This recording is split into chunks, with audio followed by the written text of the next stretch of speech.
साथीहरू सबैजनालाई नमस्ते। म दीपक सडाई।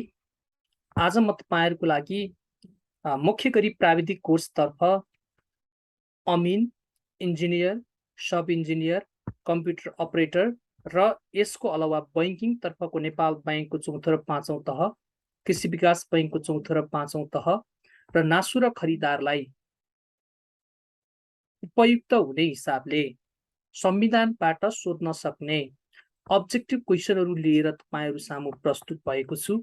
आशा छ यो भिडियोले तपाईहरुलाई महत्त्वपूर्ण सहयोग पुग्नेछ। अब हामी प्रश्नतर्फ अगाडि बढ्छौं।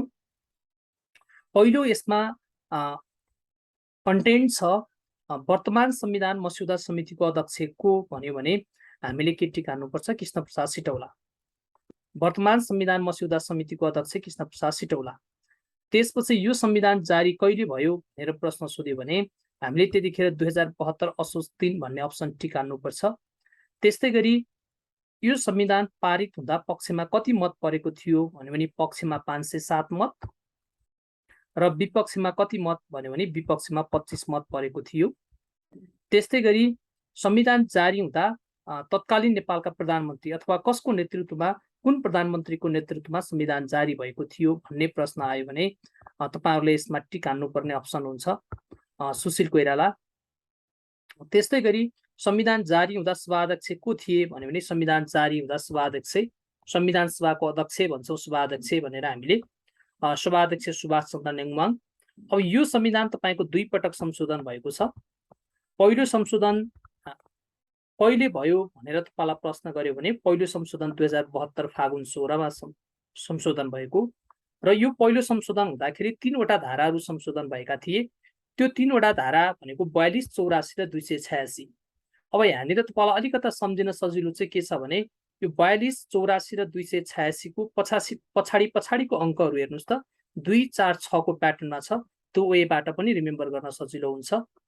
अर्को भनेको तपाईको दोस्रो संशोधन वर्तमान संविधानको दोस्रो संशोधन कहिले भएको थियो? यो डेट एकदम इम्पोर्टेन्ट छ तपाईहरुको लागि। यो सम्झिनुपर्छ 2077 असार 4 र यो 2077 असार 4 मा संशोधन हुँदै गर्दा कुन भाग संशोधन भएको थियो भन्यो भने त्यतिखेर तपाईले के भन्नुपर्छ? अनुसूची 3। अनुसूची 3 मा निशान छाप छ। निशान छापमा भएको नेपालको नक्सालाई संशोधन गर्नको लागि नेपालको दोस्रो नेपालको संविधानको दोस्रो संशोधन भयो र लिपुलेख, कालापानी र लिम्पिया धुरा समितिको नेपालको नक्सालाई संविधानमा उल्लेख गर्नको लागि अथवा समावेश गर्नको लागि यो अनुसूची 3 संशोधन गरिएको हो। संशोधित नेपालको नक्सा अनुसार नेपालको क्षेत्रफल 1,47,516 किलोमिटर स्क्वायर छ। कहिलेकाहीँ तपाईलाई यसरी पनि प्रश्न सोध्न सक्छ, संशोधित नेपालको नक्सा अनुसार हाल नेपालको क्षेत्रफल कतिले बढी छ भन्यो भने त्यतिखेर तपाईले टिक हान्नुपर्ने अप्सन हुन्छ 335 किलोमिटर स्क्वायर। यो लोकसेवाले बारम्बार सोधेको छ, कतिले बढी छ नेपालको क्षेत्रफल कतिले बढी छ संशोधित नेपालको नक्सा अनुसार भन्यो भने त्यो अवस्थामा तपाईले टिक हान्नुपर्ने अप्सन कति हुन्छ? 335 किलोमिटर स्क्वायर। अब त्यसपछि यसमा कति भाग, कति धारा र कति अनुसूची भन्न सक्छ? 35 भाग, 308 धारा र 9 अनुसूची। हेर्नुस् है, मैले यो कुरा तपाईहरुलाई वर्तमान संविधानको नाम के हो भन्यो भने नेपालको संविधान।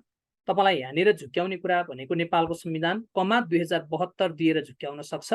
त्यो कमा 2072 दिएको अप्सन टिक नहान्नु होला।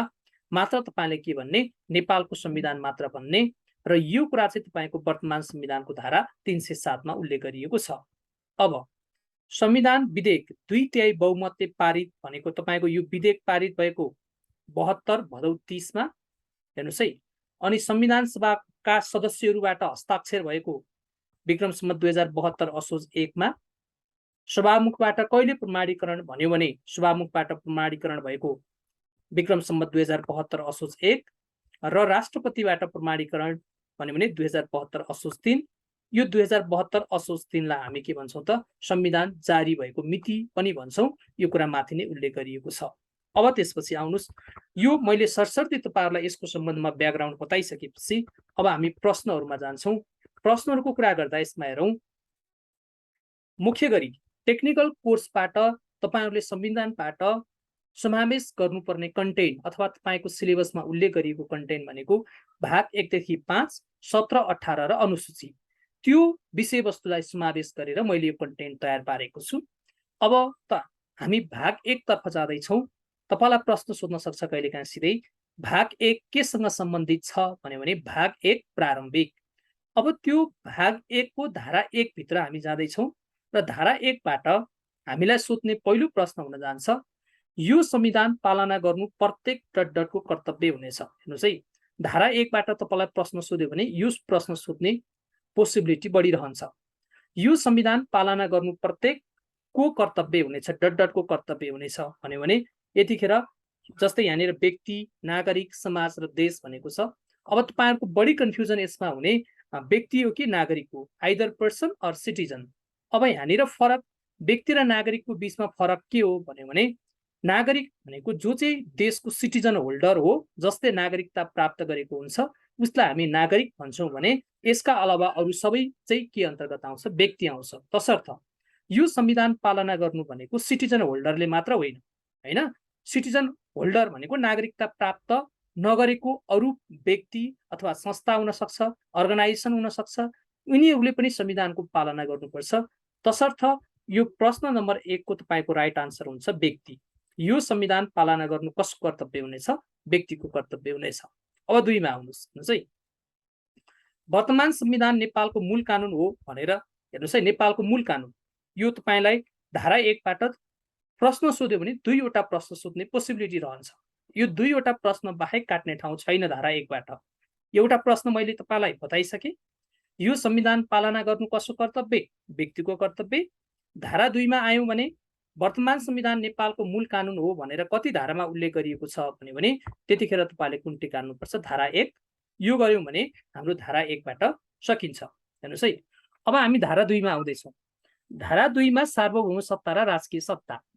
तपाईलाई प्रश्न सोध्न सक्छ कि धारा 2 मा के छ भने धारा 2 मा तपाईको सार्वभौम सत्ता र राजकीय सत्ता। यो तपाईलाई सिधै सोध्ने प्रश्न हो। धारा 2 मा के छ? सार्वभौम सत्ता र राजकीय सत्ता। अथवा सार्वभौम सत्ता र राजकीय सत्ता धारा कतिमा उल्लेख गरिएको छ? 2 मा। अब कन्टेन्टबाट तपाईलाई प्रश्न सोध्यो भने भाइ बहिनीहरु, सार्वभौम सत्ता र राजकीय सत्ताको सम्बन्धमा तलका मध्ये कुन चाहिँ भनाइ ठिक छ? हेर्नुस् है, सार्वभौम सत्ता र राजकीय सत्ता दुवै नेपाली जनतामा, दुवै राजामा निहित, पहिलो अप्सन। सार्वभौम सत्ता र राजकीय सत्ता दुवै नेपाली जनतामा, सार्वभौम सत्ता राजामा र राजकीय सत्ता जनतामा, घमा छ सार्वभौम सत्ता जनतामा र राजकीय सत्ता राजामा निहित। तपाईलाई यो फ्रेमवर्कबाट क्वेशन सोध्ने पोसिबिलिटी रहन्छ। अब यसको राइट आन्सर हुन्छ तपाईको अप्सन ख, दुवै नेपाली जनतामा। सार्वभौम सत्ता र राजकीय सत्ता दुवै नेपाली जनतामा यो निहित गरिएको नेपालको पहिलो संविधान भनेको नेपालको अन्तरिम संविधान 2063 हो। त्यसैको कन्टिन्युटी नेपालको वर्तमान संविधानले दिएको छ। हेर्नुस् है, यो प्रश्न इम्पोर्टेन्ट छ। तसर्थ यहाँनिर सार्वभौम सत्ता र राजकीय सत्ता धारा कतिमा उल्लेख गरिएको छ भने सार्वभौम सत्ता र राजकीय सत्ता तपाईको धारा 2 कोमा निहित भने दुवै नेपाली जनतामा निहित। धारा 2 को कुरा सकियो। अब प्रश्न नम्बर 4 मा आउनुस्। राष्ट्र। हेर्नुस् है, राष्ट्र भनेको धारा 3 मा के कुरा उल्लेख गरिएको छ? राष्ट्र। अब यसबाट भित्र सब्जेक्टिभबाट तपाईलाई प्रश्न सोध्यो भने नेपाल कस्तो राष्ट्र हो? हेर्नुस् त, नेपाल बहुजातीय, बहुभाषिक, बहुधार्मिक, बहुसांस्कृतिक विशेषतायुक्त मुलुक। यो 4 वटा टर्म छ यसमा। बहुजातीय, बहुभाषिक, बहुधार्मिक, बहुसांस्कृतिक विशेषतायुक्त मुलुक। यही 4 वटा शब्दलाई तपाईको जिगज्याग गराइराखेको छ। हेर्नुस् त, खमा भाषिक, धार्मिक, सांस्कृतिक, सांस्कृतिकको कुरा रह्यो। तल हेर्नुस् त, बहुसांस्कृतिक, बहुधार्मिक, बहुजातीय र बहुभाषिक, बहुधार्मिक, बहुजातीय भनेपछि यो 4 वटा टर्म पनि हामीले इन अर्डरमा सम्झिनुपर्छ। तसर्थ यसको राइट आन्सर हुन्छ नेपाल बहुजातीय, बहुभाषिक, बहुधार्मिक र बहुसांस्कृतिक विशेषतायुक्त मुलुक हो। है, नेपाल कस्तो राष्ट्र हो भने यो 4 वटा टर्म तपाईहरुले अर्डरमा सम्झिने। जातीय, भाषिक, धार्मिक र सांस्कृतिक विशेषतायुक्त मुलुक हो। अब आउनुस् प्रश्न नम्बर 5 मा। हेर्नुस् है, प्रश्न नम्बर 5 मा के भनेको छ भने राष्ट्रभाषा। यो प्रश्न तपाईहरुको लागि एकदम इम्पोर्टेन्ट छ। राष्ट्रभाषा। अब हाल नेपालमा कतिवटा राष्ट्रभाषा छ भने 131 वटा राष्ट्रभाषा। धारा कति भने धारा 6। ख्याल गर्नुस् है, इम्पोर्टेन्ट छ। नेपालमा हाल कतिवटा राष्ट्रभाषा छन् भने 131 वटा राष्ट्रभाषा छन् र राष्ट्रभाषा वर्तमान संविधानको धारा कतिमा उल्लेख गरिएको छ भन्यो भने धारा 6 मा। अब तलका मध्ये राष्ट्रभाषा कुन हो भने तपाईले कुन भन्नुपर्छ? मातृभाषा होइन, नेपालमा बोलिने सबै मातृभाषा। ख्याल गर्नुस् है, नेपालमा बोलिने सबै मातृभाषालाई के को रूपमा उल्लेख गरिएको छ? राष्ट्रभाषाको रूपमा उल्लेख गरिएको छ। यसलाई पनि ख्याल गर्नुस् तपाईहरुले। अब 6 मा आउनुस् भाइ बहिनीहरु। प्रश्न नम्बर 6 मा सरकारी कामकाजको भाषा धारा 7 मा के कुरा उल्लेख गरिएको छ भने धारा 7 मा तपाईको के छ? सरकारी कामकाजको भाषा। कसरी सम्झने? सरकारी कामकाजको भाषा स 7। सरकारी कामकाजको भाषा स 7। अब तलका मध्ये सरकारी कामकाजको भाषा कुन हो भने नेपाली भाषा होइन, तर के हो? देवनागरिक लिपिमा लेखिएको नेपाली भाषा। देवनागरिक लिपिमा लेखिएको नेपाली भाषालाई हामी के भन्छौं? सरकारी कामकाजको भाषा। यो प्रश्न नम्बर 5 र 6 तपाईहरुको लागि विशेष इम्पोर्टेन्ट हेर्नुस् है।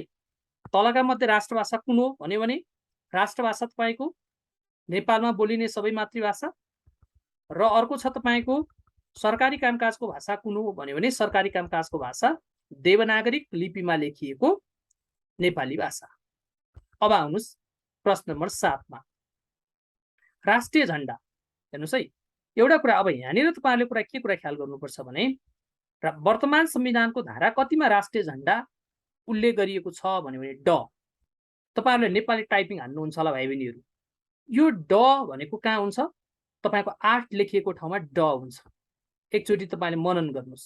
हेर्नुस् है, सम्झिन सजिलो छ। नेपालको राष्ट्रिय झण्डा धारा कति? 8। अब यो बाहेक झण्डाको सम्बन्धमा तपाईहरुले जान्नुपर्ने कन्टेन्ट के त भन्यो भने हेर्नुस् है, कुन चाहिँ भनाइ ठीक छ अथवा कुन चाहिँ भनाइ गलत छ भन्ने सन्दर्भमा प्रश्न निर्माण हुन्छ। झण्डाको किनारा गाढा नीलो रङको हुन्छ, भुइँ सिमरिक रङको हुन्छ, झण्डाको माथिल्लो भागमा चन्द्रमा 16/8 कोणयुक्त र तल्लो भागमा सूर्य 12 कोणयुक्त हुन्छ भनेको छ। तलका मध्ये कुन चाहिँ भनाइ ठीक छ भन्यो भने यो सबै भनाइ के छ? ठीक छ। माथिको सबै चाहिँ ठीक। हेर्नुस् है, अब यहाँनिर म थोरै थप इलाबोरेसन गर्छु। झण्डा नेपालको राष्ट्रिय झण्डा धारा 8 अनुसूची 1। हेर्नुस् है, यसको थप इलाबोरेसन कहाँ छ? अनुसूची 1। अब के हुने भयो त? किनारा कस्तो? गाढा नीलो रङको, भुइँ कस्तो? सिमरिक रङको, झण्डामा दुईवटा भाग हुन्छ, एउटा माथिल्लो भाग र अर्को चन्द्रमा, के रे माथिल्लो भाग र तल्लो भाग। माथिल्लो भागमा चन्द्रमा, तल्लो भागमा सूर्य। चन्द्रमा फुल चन्द्रमाको कुरा गर्यौं भने फुल चन्द्रमामा 16 वटा कोण हुन्छ, तर नेपालको राष्ट्रिय झण्डामा चन्द्रमा आधा भएको कारणले गर्दा कोण पनि कति हुने भयो? आधा। 16 को आधा कति? 8। फेरि अब यहाँनिर तपाईलाई के भने झुक्याउन सक्छ भने 16/8 को 8 भने त फेरि कति हो? 2 हो। तर नेपालको राष्ट्रिय झण्डामा चन्द्रमा 2 कोणयुक्त हुन्छ भन्यो भने त्यो स्टेटमेन्ट राइट कि रङ? त्यो स्टेटमेन्ट रङ। यसको अर्थ 16/8 को अर्थ 2 भन्न खोजेको होइन।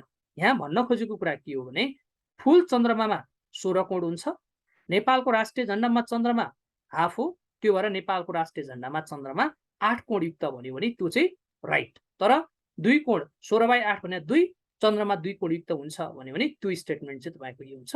रङ हुन्छ। यो कुरा पनि मनन गर्नुस्। र सूर्य कति कोणयुक्त हुन्छ भन्यो भने तपाईको सूर्य कति कोणयुक्त? 12 कोणयुक्त हुन्छ। अब हेर्नुस् है, अब आउनुस् प्रश्न नम्बर 8। प्रश्न नम्बर 8 मा राष्ट्रिय गानको कुरा गरिएको छ भाइ बहिनीहरु। राष्ट्रिय गान यो सम्झिने कसरी भन्नु होला? हामीले झण्डाको धारा कति भन्यौ? 8 भन्यौ। अब यो गान न, हेर्नुस् है भाइ बहिनीहरु, यो गान न को न मात्र याद गर्नुस् एकपटक। न बाट के आउँछ? 9। न 9। हेर्नुस् है, न 9 भनेको राष्ट्रिय गान धारा कति? 9। एउटा कुरा यो कुरा ख्याल गरौँ। अब राष्ट्रिय गानको सम्बन्धमा हामीले के कुरा जान्नु पर्यो त भन्दा यसमा हेर्नुस् त, पहिला प्रश्नबाट जाउँ। राष्ट्रिय गानको सम्बन्धमा तलका मध्ये कुन चाहिँ भनाइ गलत छ भन्यो भने अब संविधानको धारा 9 मा उल्लेख गरिएको छ, यो स्टेटमेन्ट पनि राइट हो। रचनाकार प्रदीप कुमार राई व्याकुल माइला ठीक छ, संगीतकार अमर गुरुङ ठीक छ। राष्ट्रिय गानमा कतिवटा हरफ? 8 वटा हरफ, 46 वटा शब्द र 128 वटा अक्षर, यो पनि ठीक छ। अब कुन चाहिँ भनाइ गलत छ भन्यो भने घ कुनै पनि भनाइ कुनै पनि गलत छैन, सबै स्टेटमेन्ट राइट छ। हेर्नुस् है, धारा कतिवटा? 9 वटा, रचनाकारको प्रदीप कुमार राई व्याकुल माइला, संगीतकारको अम्बर गुरुङ, कतिवटा हरफ? 8 वटा हरफ, कतिवटा शब्द? 46 वटा शब्द, कतिवटा अक्षर? 128 वटा अक्षर। अब यो भइसकेपछि थप यसमा तपाईहरुले जान्नुपर्ने अरु कन्टेन्ट के छ भने राष्ट्रिय गान लागू भनेको यो अहिलेको सयौं थुङ्गा फुलका हामीको राष्ट्रिय गान कहिलेबाट लागू भयो भने यो लागू भएको मिति तपाईको कहिलेबाट हो त विक्रम सम्वत 2064 साउन 18 बाट। यो राष्ट्रिय गान लागू भएको मिति कहिलेबाट 2064 साउन 18 बाट लागू भएको। अब राष्ट्रिय गान नभएको देश कुन हो? स्विजरल्यान्ड। र राष्ट्रिय गानमा धुन मात्रा भएको देश कुन हो भने तपाईको धुन मात्रा भएको देश कुन हो त? बहराइन। धुन मात्रा भएको देश बहराइन, राष्ट्रिय गान नभएको देश स्विजरल्यान्ड र हाम्रो वर्तमान राष्ट्रिय गान सयौं थुङ्गा फुलका हामीको यो लागू भएको मिति विक्रम सम्वत 2064 साउन 18। यो भन्दा अगाडि कुन राष्ट्रिय गान थियो? श्रीमान गम्भीर नेपाली होइन? यो कुरा तपाईलाई थाहा छँदैछ। यसरी हामीले भाग 1 अन्तर्गत पर्ने प्रारम्भिक भित्रबाट यी प्रश्नहरूलाई समावेश गरेर हामीले भाग 1 के गर्यौं त कम्प्लिट गर्यौं। अब हामी केमा आउँछौं? भाग 2 मा आउँछौं भाइ बहिनीहरु। हेर्नुस् है। अब भाग 2 तपाईको प्रश्न सोध्न सक्छ। भाग 2 केसँग सम्बन्धित छ? नागरिकता। अब नागरिकता सम्बन्धको प्रश्न तपाईको प्रश्न नम्बर 9 बाट सुरु हुन्छ। अब यसरी जाउँ। वर्तमान संविधानले कति प्रकारको नागरिकताको व्यवस्था गरेको छ? यो सिम्पल प्रश्न छ। तपाईहरु सबैजनालाई थाहा नै छ। यसको राइट आन्सर हुन्छ कति? 4। वर्तमान संविधानले 4 प्रकारको नागरिकताको व्यवस्था गरेको छ। अब हेर्नुस् है। अब तपाईलाई लाग्दो हो त्यो 4 प्रकारको नागरिकता के हो भन्यो भने 4 प्रकारको नागरिकता वंशज, अंगीकृत, सम्मानार्थ र गैर आवासीय नागरिकता। वर्तमान संविधानले यसरी 4 प्रकार वंशज, अंगीकृत, सम्मानार्थ र गैर आवासीय गरी 4 प्रकारको नागरिकताको व्यवस्था गरेको छ। अब यहाँ हेर्नुस् है। प्रश्न नम्बर 10 मा वर्तमान संविधानले कस्तो प्रकारको नागरिकता, यो एकदम इम्पोर्टेन्ट छ। यो कस्तो प्रकारको नागरिकता भन्ने तपाईको यो प्रश्न तपाईको धारा 10 मा उल्लेख गरिएको छ। धारा कतिमा? 10 मा। हेर्नुस् है। अब कस्तो प्रकारको नागरिकता भन्यो भने स्थानीय पहिचान सहितको एकल संघीय हो कि संघीय पहिचान सहितको एकल स्थानीय हो कि प्रादेशिक पहिचान सहितको एकल संघीय? एकदम झुक्क्याउने खालको प्रश्न छ। यसको राइट आन्सर हुन्छ तपाईको प्रादेशिक पहिचान सहितको एकल संघीय नागरिकता। प्रादेशिक पहिचान सहितको एकल संघीय नागरिकता। हेर्नुस् है। म तपाईलाई शब्द शब्दबाट बुझाउँछु। हामीले प्राप्त गर्ने नागरिकता कतिवटा? एउटा। एकल। कस्तो? संघीय। पहिचान कसको? प्रादेशिक पहिचान। तपाईलाई त्यो प्रादेशिक पहिचानको ठाउँमा के राख्न सक्छ? स्थानीय पहिचान राख्न सक्छ। स्थानीय पहिचान होइन, प्रादेशिक पहिचान सहितको एकल संघीय नागरिकता। यो कुरा ख्याल गर्नुस्। अब यो व्यवस्था तपाईको कस्तो नागरिकता? प्रादेशिक पहिचान सहितको एकल संघीय नागरिकता भन्ने व्यवस्था तपाईको धारा कतिमा उल्लेख गरिएको छ? 10 मा उल्लेख गरिएको छ। अब आउनुस् प्रश्न नम्बर 11। हेर्नुस् है। यो हाम्रो 4 प्रकारको नागरिकता मध्ये ख्याल गर्नुस् है। वंशज, अंगीकृत र सम्मानार्थ सम्बन्धी नागरिकताको व्यवस्था धारा 11 मा उल्लेख गरिएको छ। गैर आवासीय नागरिकताको व्यवस्था धारा 14 मा उल्लेख गरिएको छ। अब वर्तमान संविधानले वंशजको नागरिकता प्राप्त गर्ने आधार 3 वटा र अंगीकृत नागरिकता प्राप्त गर्ने आधार 2 वटा उल्लेख गरेको छ। अब त्यो 5 वटा आधार वंशजको नागरिकता प्राप्त गर्ने 3 वटा आधार, अंगीकृत नागरिकता प्राप्त गर्ने 2 वटा आधार, 3 2 ले 5 वटा आधारबाट के कस्तो प्रश्न सोध्न सक्छन् भन्ने तपाईलाई लाग्छ भने अब त्यसको जिज्ञासा अब आउने प्रश्नबाट मेटिन्छ। हेर्नुस् है। अब प्रश्न नम्बर 11 मा आउनुस्। यो संविधान प्रारम्भ हुनुभन्दा अगाडि हेर्नुस् है। यहाँनिर यो संविधान प्रारम्भ हुनुभन्दा अगाडि जन्मको आधारमा नेपालको नागरिकता प्राप्त गरेको बाबु र आमाबाट जन्मेको सन्तानले निज बालिक भएपछि तलका मध्ये कुन चाहिँ नागरिकता प्राप्त गर्छ? प्रश्न सोध्ने नै यही हो तपाईलाई। हेर्नुस् त।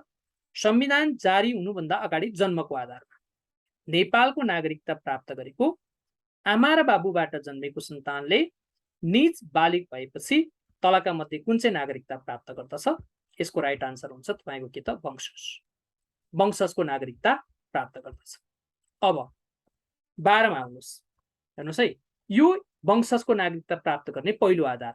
अब दोस्रो आधार के हो भन्ने तपाईलाई लाग्छ भने नेपालभित्र फेला परेको पितृत्व र मातृत्वको ठेगाना नभएको प्रत्येक नाबालक निजको बाबु र आमा फेला नपरेसम्म भनेको यो चाहिँ कस्तो भन्दा कुनै पनि महिलाको अनैतिक रूपमा गर्भ बस्यो, बिहे भएको छैन होइन, अब तपाईको जोखिम मोलेर बच्चा पायो, त्यो बच्चा समाजमा हुर्काउन उसलाई समाजले दिँदैन, उसलाई डर छ, भय छ, त्रास छ, अनि उसले त्यो बच्चा पाइसकेपछि पुलमुनितिर लगेर राख्दिने हो कि बाँसा झ्याङतिर लगेर राख्दिने हो कि होइन, अथवा तपाईँको खुला ठाउँमा कसैले देख्ने ठाउँमा लगेर राखेर अनि आमा भाग्ने, अनि बच्चा च्याँ गरेर रुन्छ, कराउँछ, के नै भयो भनेर मान्छे आउँछन्, धुइरिन्छन्, हेर्छन्, अनि त्यो बच्चा टिपेर लगेर बच्चा नहुने मान्छे कसैले लगेर पाल्छ अथवा अनाथालयमा लगेर राखिन्छ भने हो त्यस्तो बच्चा। तर त्यो बच्चा फेला चाहिँ कहाँ परेको हुनुपर्छ? नेपालको भूभागभित्र फेला परेको हुनुपर्छ भने त्यो बच्चालाई कस्तो नागरिकता प्रदान गरिन्छ भन्यो भने त्यो बच्चालाई पनि हामीले प्रदान गर्ने नागरिकता कुन हो? वंशज। हेर्नुहोस् है, हामीले प्रदान गर्ने नागरिकता कुन हो त? वंशज। यो पनि ख्याल गर्नुहोस्। अब आउनुहोस् 13। हेर्नुहोस् है, मैले तपाईँलाई वंशजको नागरिकता प्राप्त गर्ने आधार 3वटा भनेको छु। यो 3वटा आधारबाट यसरी प्रश्न सोध्छ। अर्को प्रश्न, नेपालको नागरिक आमाबाट नेपालमा जन्म भई नेपालमा नै बसोबास गरेको, हेर्नुहोस् है, बाबुको पहिचान हुन नसकेको व्यक्तिलाई तलका मध्ये भनेको यसको अर्थ के हो भने नेपाली महिला अनैतिक गर्भ बस्यो, बच्चा जन्मियो, बाबु को हो भन्ने ठेगान छैन। फेरि पनि दोहोऱ्याएर सुन्नुहोस् है, नेपाली महिला अनैतिक गर्भ बस्यो, बच्चा जन्मियो, तर बाबु को हो भन्ने ठेगान छैन भने त्यो बाबुको पहिचान नहुन्जेलसम्म निज बच्चालाई बालिक भएपछि तलका मध्ये कुन चाहिँ नागरिकता प्रदान गरिन्छ भने तलका मध्ये कुन चाहिँ नागरिकता प्रदान गरिन्छ? वंशजको नागरिकता प्रदान गरिन्छ। यो कुरा पनि ख्याल गर्नु।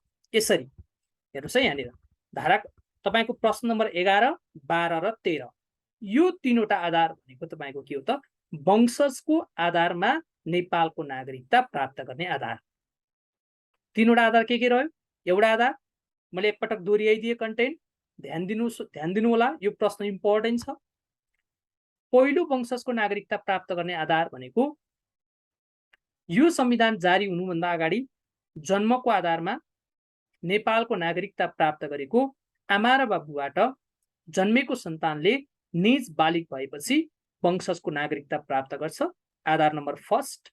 आधार नम्बर 2, नेपालको भूभागभित्र फेला परेको पितृत्व र मातृत्वको ठेगाना नभएको निज बच्चाको आमा र बाबुको ठेगाना पत्ता नलागुन्जेलसम्म सो बच्चालाई बालिक भएपछि वंशजको नागरिकता प्रदान गरिन्छ। यो आधार 2 हो। अब आधार 3 मा आउनुहोस्। नेपाली महिला अनैतिक गर्भ बस्यो, बच्चा जन्मियो, बाबुको ठेगाना छैन, बाबु को हो भन्ने पत्ता लागेको छैन भने सो बच्चालाई पनि बालिक भएपछि तलका मध्ये कुन नागरिकता प्रदान गर्ने? वंशजको नागरिकता प्रदान गर्ने। यसरी वर्तमान संविधानले वंशजको आधारमा नागरिकता प्रदान गर्ने 3वटा आधार प्रस्तुत गरेको छ। अब पालो कुन? अंगीकृत। अब हेर्नुहोस् है, अब अंगीकृत नागरिकता प्राप्त गर्ने आधार के हो भने तपाईको त्यसको बेहोरा तपाईको प्रश्न नम्बर 14 र 15 मा छ। हेर्नुहोस् है, नेपाली नागरिकसँग वैवाहिक सम्बन्ध कायम गरेकी विदेशी महिलाले चाहेमा संघीय कानुन बमोजिम भनेको विदेशी केटी नेपाली नागरिकसँग वैवाहिक सम्बन्ध कायम गर्यो र त्यो विदेशी महिलाले आफ्नो सम्बन्धित देशको नागरिकता त्याग्यो र म नेपालमा नै बसोबास गर्छु भनेमा सो महिलालाई भनेको नेपाली पुरुषसँग वैवाहिक सम्बन्ध कायम गरेकी विदेशी महिलालाई संघीय कानुन बमोजिम हामीले कुन नागरिकता प्रदान गरिन्छ? अंगीकृत नागरिकता प्रदान गरिन्छ। यो तपाईको अंगीकृत नागरिकता प्राप्त गर्ने आधार 1। अब अंगीकृत नागरिकता प्राप्त गर्ने आधार 2 के हो त? हेर्नुहोस् है, प्रश्न नम्बर 15 मा छ यसको जवाफ। विदेशी नागरिकसँग विवाह गरेकी नेपाली महिला नागरिकबाट जन्मिएको व्यक्तिको हकमा निज नेपालमा नै स्थायी बसोबास गरेको निजले विदेशी मुलुकको नागरिकता प्राप्त गरेको रहेनछ भने निजले संघीय कानुन बमोजिम कुन नागरिकता भन्यो भने यो पनि तपाईको राइट आन्सर के हुन्छ? अंगीकृत। भनेको कुरा चाहिँ के रह्यो भने हाम्रो दिदीबहिनीले हेर्नुहोस् है, विदेशी केटोसँग बिहे गर्यो अनि बच्चा जन्मियो, त्यो बच्चा हाम्रो को? भान्जा भान्जी। त्यो भान्जा भान्जीले के भन्छ भने म नेपालमा नै बसोबास गर्छु, बाबुको वंशजको आधारमा विदेशको नागरिकता लिन्न, म नेपालमा नै बसोबास गर्छु भनेमा निज भान्जा भान्जीलाई हामीले कुन नागरिकता प्रदान गर्छौं? अंगीकृत नागरिकता प्रदान गर्छौं। यसरी अंगीकृत नागरिकता प्राप्त गर्ने आधार पनि कतिवटा छ? 2वटा। यो 5वटा आधार एकदम ख्याल गर्नु होला, यो एक्जामिनेसन पोइन्ट अफ भ्यूबाट इम्पोर्टेन्ट छ। अब अर्को नागरिकताको कुरा छ, यसमा हेरौं। गैर आवासीय नेपाली। गैर आवासीय नेपाली नागरिकको सम्बन्धमा हेर्नुहोस् है, यो 16 को सोधिराखेको हुन्छ। गैर आवासीय नेपाली नागरिकलाई तलका मध्ये कुन अधिकार प्रदान गरिएको हुँदैन? गैर आवासीय नेपाली नागरिकलाई प्रदान नगरिएको अधिकार कुन हो त? राजनैतिक अधिकार। गैर आवासीय नेपाली नागरिकले म नेपालमा आएर राजनीति गर्छु, राजनीति गरेर सांसद हुन्छु, प्रधानमन्त्री हुन्छु, राष्ट्रपति हुन्छु भनेर नचिताए हुन्छ। तर निज व्यक्तिलाई नेपालमा आएर लगानी गर्ने, व्यवसाय गर्ने अधिकार प्रदान गरिएको हुन्छ, आर्थिक अधिकार। समाजमा घुलमिल हुने, बसोबास गर्ने हैन अधिकार प्रदान गरिएको हुन्छ, सामाजिक अधिकार। भनेको संस्कृतिको भोग चलन, रहनसहन, रीतिरिवाजको तपाईको त्यो पालना गर्ने हैन त्यो फलो गर्ने अधिकार पनि रहेको हुन्छ। त्यो के रहेको त? सांस्कृतिक अधिकार। यसरी प्रदान नगरिने अधिकार कुन हो भने त्यसको राइट आन्सर के हुन्छ? राजनैतिक अधिकार। अब यो नोटमा राखिदिएको छु भाइ बहिनीहरू, यो कुरा पनि ख्याल गर्नुस्। तपाईलाई सोध दिन सक्छ यो तलका मध्ये कुन चाहिँ भनाइ ठिक छ भन्ने प्याटर्नमा तपाईलाई सोध दिन सक्छ। यो कुरा ख्याल गर्नुस्। जस्तै हेर्नुस् त यो नोटमा गैर आवासीय नेपाली नागरिक हुनको लागि सार्क मुलुक बाहेक अन्य देशमा बसोबास गरेको हुनुपर्छ। सार्क मुलुकमा बसोबास गरेको नेपाली मूलको नागरिकलाई गैर आवासीय भनिदैन, किनभने सार्क मुलुकमा बसोबास गर्ने मानिसहरूसँग हाम्रो रोजीबेटीको, दाजुभाइको, दिदीबहिनीको यस्तो नजिकको सम्बन्ध रहेको हुन्छ। त्यो कारणले गर्दा त्यो सेन्सबाट सार्क मुलुकमा बसोबास गर्ने नेपाली नागरिकलाई गैर आवासीय नभन्ने भन्ने प्रावधान राखिएको छ। यहाँ गैर आवासीय हुनको लागि सार्क मुलुक बाहेक अन्य देशमा के गरेको हुनुपर्छ? बसोबास गरेको हुनुपर्छ। यो कुरा पनि ख्याल गर्नुहोस्। अब मैले तपाईहरुलाई वंशजको पनि बताएँ, अंगीकृतको पनि बताएँ, गैर आवासीय पनि बताएँ। अब तपाईको पालो के रह्यो त? सम्मानार्थ। सुन्नुस् है, अब सम्मानार्थ नागरिकताको सम्बन्धमा कुरा के रह्यो भने म तपाईलाई बुलेट वाइज भन्छु, यसमा छैन, ध्यान दिनु होला। जस्तै सम्मानार्थ नागरिकता कसले प्रदान गर्छ? 1 नेपाल सरकारले। हेर्नुस् है, सम्मानार्थ बुलेट नम्बर 1 मा सम्मानार्थ नागरिकता कसले प्रदान गर्छ? नेपाल सरकारले। कसलाई? विदेशी नागरिकलाई। कुन कानुन बमोजिम? संघीय कानुन बमोजिम। 3टा बुलेट सम्झिनुस् है। सम्मानार्थ नागरिकता कसले प्रदान गर्छ? नेपाल सरकारले। कसलाई? विदेशी नागरिकलाई। कुन कानुन बमोजिम? संघीय कानुन बमोजिम। अहिलेसम्म तपाईको सम्मानार्थ नागरिकता प्रदान गर्ने विदेशीहरू कतिजना रहेका छन् भने 4 जना। सम्मानार्थ नागरिकता प्राप्त गर्ने विदेशीहरू कतिजना छन्? 4 जना। यो कुरा ख्याल गर्नु है। अब पहिलो सम्मानार्थ नागरिकता प्राप्त गर्ने विदेशी को भन्यो भने तपाईले के भन्नुपर्छ? एडमन्ड हिलारी। दोस्रो को? Tony Hagin. तेस्रो को? उम होङ गिल।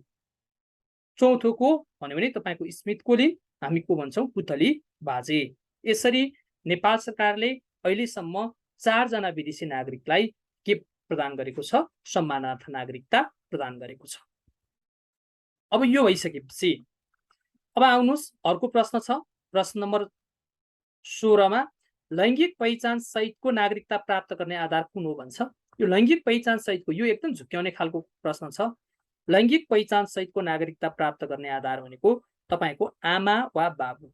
पहिलो प्रायोरिटी आमालाई, वा भनेको आमा र बाबु मध्ये एक, र हैन है। र भनेको दुईटै, वा भनेको दुईटा मध्ये एउटा। त्यो भएर आमा वा बाबु। तर पहिलो प्रायोरिटी कसलाई? आमालाई। यसरी लैंगिक पहिचान सहितको नागरिकता प्राप्त गर्ने आधार कुन हो? आमा वा बाबु। यसरी हामीले यो प्रश्न नम्बर 16 सम्म आउँदै गर्दा हामीले भाग 2 पनि कम्प्लिट गर्यौं। भाग 2 केसँग सम्बन्धित छ? नागरिकता। अब के पढ्नु पर्ने रहेछ भने 4 प्रकारको नागरिकता। कस्तो नागरिकता? प्रादेशिक पहिचान सहितको एकल संघीय नागरिकता। वंशजको नागरिकता प्राप्त गर्ने आधार 3टा। अंगीकृत नागरिकता प्राप्त गर्ने आधार 2टा।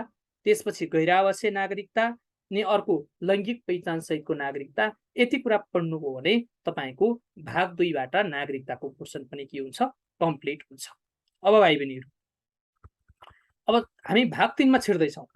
भाग 3 केसँग सम्बन्धित छ भनेर तपाईलाई प्रश्न गर्यो भने भाग 3 भनेको तपाईको मौलिक हक र कर्तव्य। भाग 3 केसँग सम्बन्धित छ?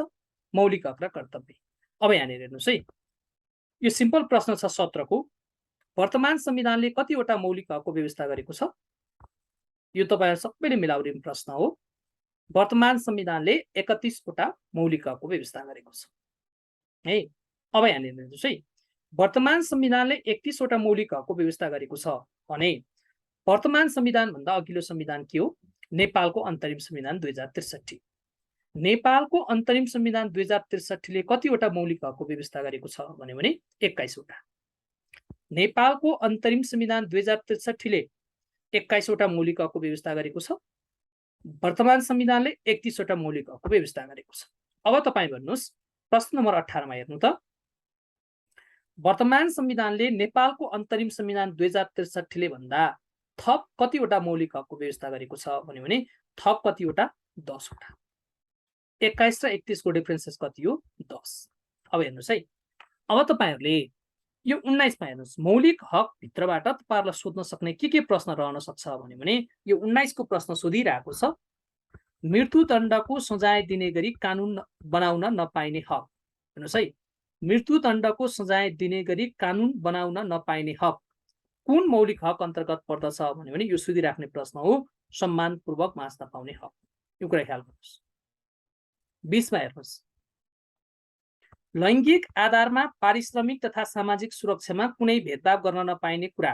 हेर्नुस् त, लैङ्गिक आधारमा। अब यो एकदम झुक्क्याउने खालको प्रश्न छ, मैले यो प्रश्नलाई समावेश गरेको छु।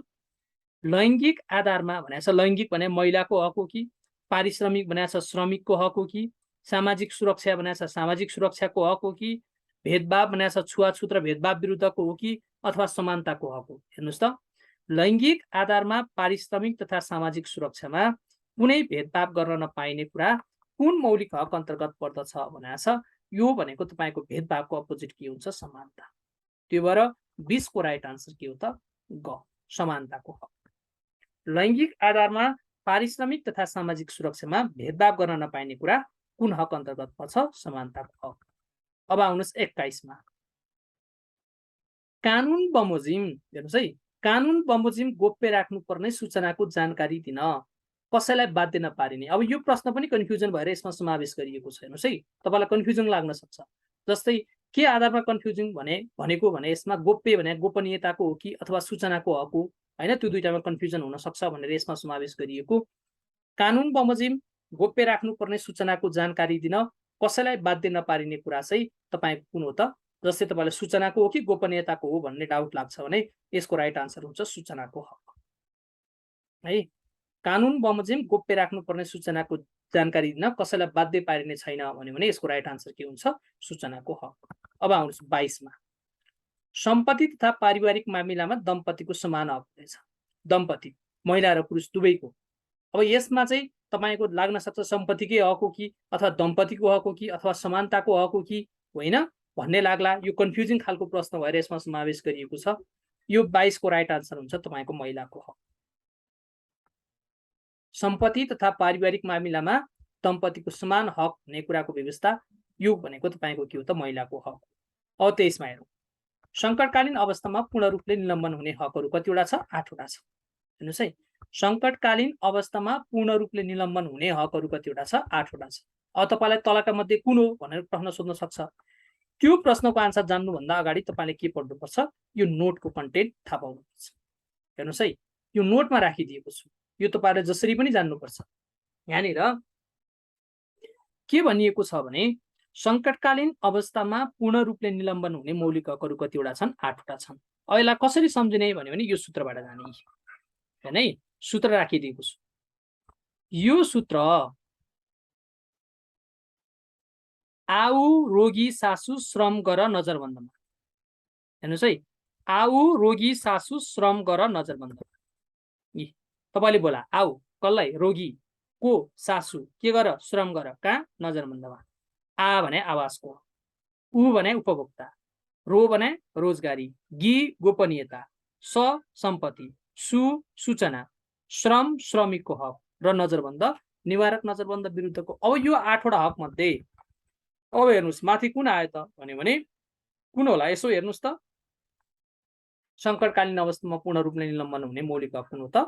सम्पत्तिको हक। ल, यो पनि ख्याल गर्नुस्। यो 8 वटा तपाईले के आधारमा जानु पर्यो? सूत्रबाट जानु पर्यो। सूत्र के हो? आऊ रोगी सासु श्रम गर नजरबन्दमा। अब 24 मा हेर्नुस्, 24 वर्तमान संविधानले थपेको मौलिक हक कुन हो भन्छ। वर्तमान संविधानले 10 वटा मौलिक हक थपेको छ। अब त्यो 10 वटा मौलिक हक जान्नको लागि 2 वटा फर्मुलाबाट जाने। हेर्नुस् है, म यहाँ फर्मुला बताउँछु, तपाईलाई यो 10 वटा मध्ये यो कुरा एकदम ध्यान दिनु होला है। पहिलो सूत्र भनेको के हो भने सुभाष आदि स। हेर्नुस् है, यो सुभाषबाट के भन्यो त सामाजिक सुरक्षाको हक। सुभाष सामाजिक सुरक्षाको हक। सु भने सुरक्षा, भा भनेको भाषा र संस्कृति, अनि तपाईको आदि स भनेको स्वास्थ्य। तीनटा सक्यो। हेर्नुस् है, एउटा फर्मुला केबाट जाने आदि स। अब दोस्रो फर्मुला के छ भने हेर्नुस् है, यसको फर्मुलाबाट जाने ज्येष्ठ नागरिकले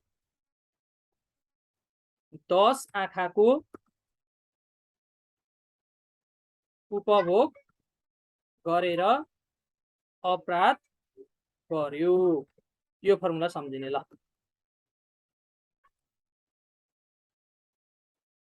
ज्येष्ठ नागरिकले 10 आँखाको उपभोग गरेर अपराध गर्यो। अब यहाँनिर ज्येष्ठ भने के हो त ज्येष्ठ नागरिकको हक। ख्याल गर्ने है, ज्येष्ठ भने ज्येष्ठ नागरिकको हक। द भनेको दलितको हक हैन है, द भनेको दलितको हक। यो स भनेको सम्मानपूर्वक बाँच्न पाउने हक। आ भनेको आवासको हक। खा भनेको खाद्यको हक। ख्याल गर्नुस् है, खा भनेको खाद्यको हक। उपभोग भनेको उपभोक्ताको हक। अपराध भनेको अपराध पीडितको हक। अपराध भनेको तपाईको के हो त अपराध पीडितको हक। ज्येष्ठ नागरिकले 10 आँखाको उपभोग गरेर के गर्यो अपराध गर्यो। एउटा कुन प्याटर्नबाट जाने सुभाष भन्ने प्याटर्नबाट जाने 3 वटा आउँछ। अर्को कुन प्याटर्नबाट जाने ज्येष्ठ नागरिकले 10 आँखाको उपभोग गरेर अपराध गर्यो भन्ने प्याटर्नबाट जाने 10 वटै याद हुन्छ। त्यो कारणले गर्दा अब यहाँनिर तपाईले के कुरा ख्याल गर्नु पर्यो भने वर्तमान संविधानले थपेको मौलिक हक तलका मध्ये कुन हो भनेको छ। हामीले यसमा गयौं भने कुन पर्ने हो त तपाईको हेर्दै जानुस् त। तलका मध्ये कुन छ हैन, सामाजिक सुरक्षाको कि भाषा र संस्कृति, स्वास्थ्य, अनि तपाईको यसमा परेन। अनि त्यसपछि आएर तपाईको सम्मानपूर्वक भनेपछि कुन रह्यो त यो स भनेको के त सम्मानपूर्वक। यो चाहिँ तपाईको वर्तमान संविधानले थप गरेको मौलिक हक। यो दुईटा कन्टेन्ट जान्नु होला। संकटकालीन अवस्थामा पूर्ण रूपले निलम्बन हुने हक, वर्तमान संविधानले थपेको 10 वटा मौलिक हक, यो वेबाट जाने। अब त्यो भएपछि 25 मा आउनुस्। यो संविधान कार्यान्वयन भएको मितिले कति वर्षभित्र मौलिक हकहरूको कार्यान्वयनको सन्दर्भमा कानुन बनाइसक्नुपर्ने व्यवस्था छ। यो व्यवस्था तपाईको धारा 47 मा गरिएको छ। यसको राइट आन्सर हुन्छ तपाईको कति त 3 वर्ष।